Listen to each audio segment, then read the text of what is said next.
Welcome to another movie plot and enjoy the memories. We open in the year 984 with the tyrannical King Freyne burning down his own village. The peasants revolt behind Redbeard, so knights slaughter the resistance who defend their homes with shovels and pitchforks.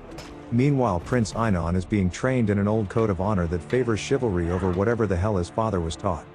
The knight Bowen also teaches him swordplay until Commander Brok delivers the message that the prince's father wants him to witness their victory. Bowen's reluctant because the kid's at a vulnerable time in his life between distinguishing the difference between good and his dad. As they keep their distance, they see King Freyne ride into Redbeard's ambush and dozens of peasants drag him from his horse. They straight up beat this man to death, then run away, so Einon rides to his father but not to his aid. This little turd realizes that Freyne was only fatally wounded by the mob, so tells his dad to hurry up and die already. In a series of unfortunate events, a bucket-adorned girl named Kara falls from a balcony, bumping Einon onto a spike. It impales him in the heart, and the two look at each other like what the hell until Bowen scoops up the dying prince and races back to the castle.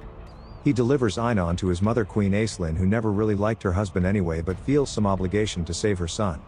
Since he's beyond the help of modern medicine like leeches and spitshine, she takes him to an old friend living in the mountains.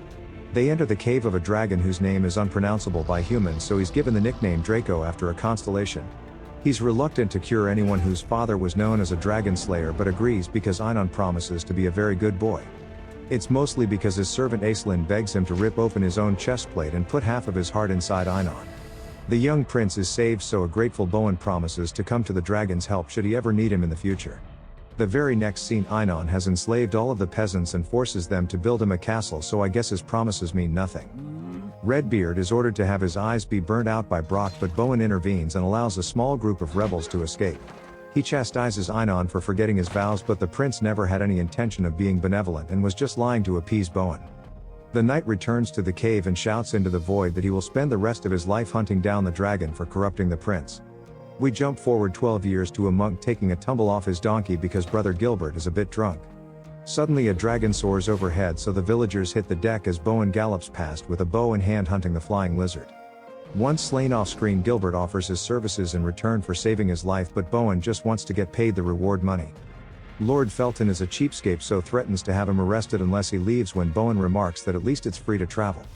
This line gives Felton the idea for the first road taxation, so he tells Einon, who has spent the last 12 years building this fort. He's grown up just as weird as you'd assume, while Kara has grown up to have quite the well-groomed appearance for someone living in a slave mine. Her father Redbeard, on the other hand, isn't looking too hot as he's blind, feeble, and used for target practice by the king. Kara pleads with Einon to release him since the castle is finally built, but the king kills Redbeard as a little play on words for her saying release him. Along with his suspected lover, the sadistic king leaves her to grieve, but that night Kara tries to assassinate Einon during dinner. He's lucky enough to own very reflective crockery, so avoids a knife to the back and only now recognizes the young bucket-headed girl. She's thrown into the dungeon, but the new king has become near immortal with a DragonHeart transplant, so he thanks her for killing him 12 years ago. Elsewhere in the kingdom, Bowen's having the time of his life hunting dragons with Gilbert, who recites poems about their adventures. Gil sits on Draco's head and lives to rhyme about it because the dragon's hiding inside a waterfall and tells them to piss off. Might as well. It throws out remains of the last knight who thought he could tango with the flying Rango, so Bowen hurls back his spear. The creature returns it with his very dexterous little sausage fingers and is clearly Draco by the thick Scottish accent, but Bowen's tone deaf. He just moves through the falls, braving the dragon's fire to slay random dragon number 43, but Draco flies away. Bowen chases him down on horseback, which somehow catches up and uses a side saddle bolo launcher that we never see again. It winches him to Draco's foot, so the beast tries to knock him off by flying low through trees while shouting out remarks like "How's the ride?" Bowen snags the saddle in a tree, causing the dragon to slam into the ground, and by the time Gilbert catches up, he gets to witness quite the epic battle. Draco uses his tail like an axe while Bowen avoids it until the thing gets stuck in a log, so now he must dodge fireballs being spat at him. The dragon reveals that his species will soon be extinct because the one that Bowen killed the other day was the last female. He gets the upper hand with a crotch shot, then scoops up his mate's killer, but the equal combatants become locked in an epic stalemate. If Draco bites down, then his last meal stabs upwards, so the rivals are stuck in this death pose for hours until the sun sets. The other knight, who's been rotting between the dragon's molars, wasn't so smart, but Draco spits Bowen out and traps him under his claw. Instead of eating him, the beast offers an equally beneficial alternative because he's sick of hiding in the shadows and Bowen still needs money. They come up with a ruse where Draco attacks a village causing general chaos, then Bowen rides up like, "Oh, I happen to be a dragon slayer looking for work." He makes the local lords like Felton pay up in advance and then stages a mock slaying in which Draco catches a ballista bolt under his arm. The theatrical creature plays dead and then swims away underwater, so is assumed to be a different dragon every time he attacks a new village. The conmen camp at night and talk about King Einon receiving a DragonHeart, but Bowen still doesn't pick up that this is the same dragon. Suddenly Draco takes damage to his shoulder as he shares a link with the king who's just been shanked by Kara. He's not trying to force himself on her but trying to convince her to sleep with him in a very pleading kind of manner, so Kara's like, "Gross, get away from me, you killed my father." The rest of the night Draco recovers from the wound but doesn't tell Bowen the truth and just says it's an old war wound acting up. Queen Aislinn is still cleaning up her son's messes and helps Kara escape from his bedroom through a secret passage. She remains at the castle while Kara runs to her village where a local Cyclops leads the charge in pelting her with lettuce. Bowen prevents Hewe from tossing any more valuable food as he's here with Draco to scam them all out of their money.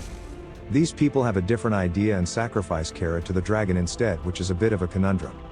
Draco says that dragons only kill humans when they try to attack them first, so scoops up Kara and releases her at the waterfall where nobody's around.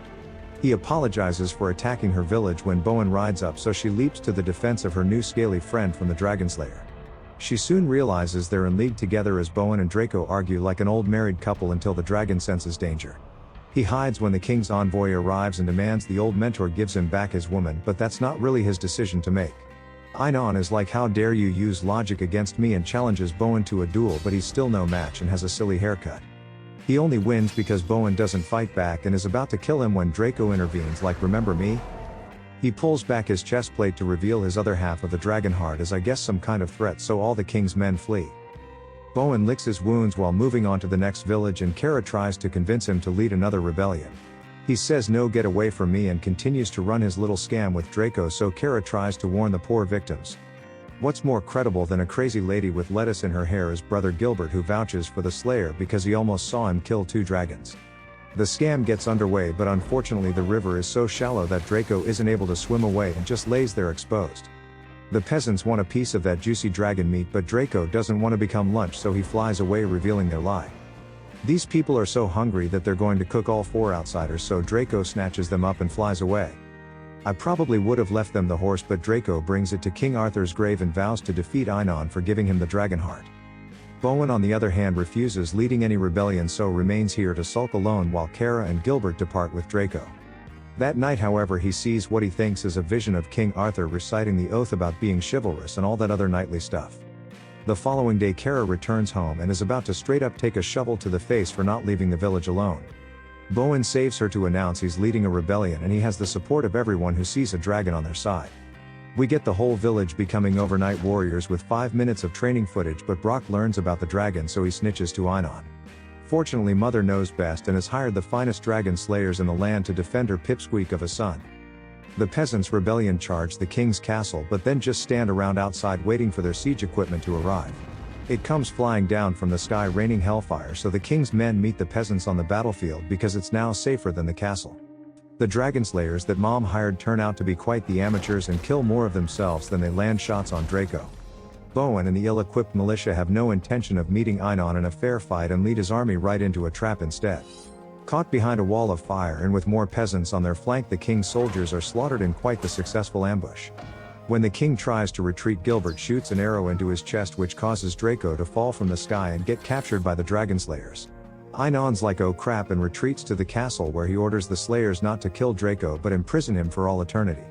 It turns out that Aislinn only hired the slayers because she wanted to defeat her son, who can only be killed by taking Draco's life. He willingly accepts a spear to the heart, but Einon prevents his mother from committing filicide on screen so that he can go commit some matricide off screen. The king then lays on his bed like he's wanting to be painted until the heroes arrive through the secret entrance. I'm unsure why he even allowed them into the castle, but he has a sword fight with Bowen while the others run off in all different directions. Kara gets captured by Lord Felton, but Hewe stabs the king's boyfriend in the back, killing him without even using depth perception. For some reason everyone keeps splitting up, so Kara's alone again when she runs into Brok like the next boss fight in a video game. It doesn't take long for Kara to use the Dragonslayer's surprisingly light battle axe to fell Brok, who then says this. Einon has a rather strange defeat when he somehow winds up on the tower fighting Bowen after they descended underground. Kara throws Bowen the battle axe, who then gets it stuck in a pulley that swings him over the edge, and the king just falls off. After that embarrassing display, Draco tells Bowen that he must die in order for Einon to be defeated for good when the immortal Cretan returns and takes Kara hostage. Bowen can't bring himself to kill Draco when it's only Kara's life on the line, even when his friend tries to elicit a visceral response. It's only when Draco bites his own hand so that Einon drops his sword and Bowen's own life is at risk does he throw the axe. Draco opens up his chest plate, allowing it to pierce his heart and in turn kill the king, who flops to the ground like a dead fish. The last dragon dies a bit more peacefully and dissipates into a bright light that floats up to the sky. It joins the constellation that Bowen named him after, which is meant to be all the other souls having a party together in Dragon Heaven. Gilbert narrates that Bowen and Kara led the people of Camelot into a new age while always knowing where to find Draco. And the movie ends.